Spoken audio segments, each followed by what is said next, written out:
Hey everybody, welcome back. I'm Jasmine with Yes We Can Life Coaching. This week I kind of wanted to talk on some mental health awareness topics because, as you may or may not know, this is Mental Health Awareness Month.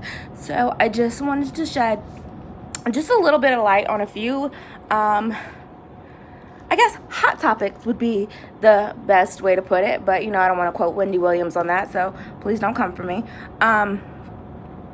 I think right now, with the height of us globally being in a pandemic, two of the biggest things that I want to talk about right now are anxiety and depression. With anxiety, it can manifest itself in many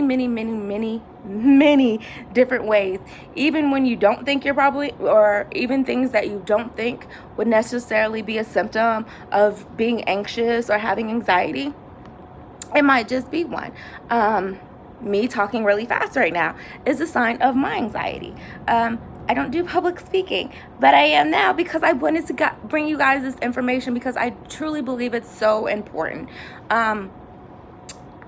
Sweaty palms, shaky hands, shaky legs, rapid heartbeats, a hard time focusing and paying attention, issues with sleeping too much, sleeping too little. A lot of times symptoms of anxiety can mirror symptoms of depression with sleeping and eating either too little or too much of either. Irritability will show up in both of them. So you find yourself being a little short-tempered with your friends and your family members, time to dig into some self-care, right? And I want to kind of transition into depression a little bit and let you guys know that depression isn't always, crying in your room and sad and closing all the blinds and shutting everyone out. Sometimes it's keeping too busy, making sure you have too much on your plate so that you don't have to focus on what's making you feel less than your best. Because I never want to say down or sad, because that's not always what you feel. Sometimes you can feel very, very angry, but you're depressed, right?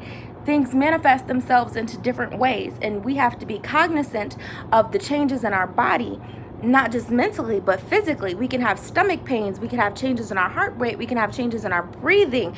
Have you ever noticed that you hold your breath sometimes? I do. That's anxiety, right? That may not be a panic attack or an anxiety attack, but it's internalizing those emotions and you're not expressing them.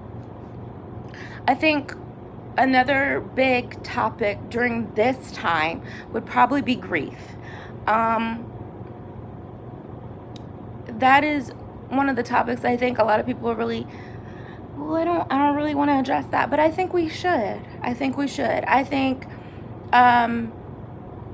physical health providers, your doctors, your nurses, your nurse techs, and everybody that works in the medical field, the physical medical field, those people are exposed to so much trauma day in and day out, and they are constantly losing patients.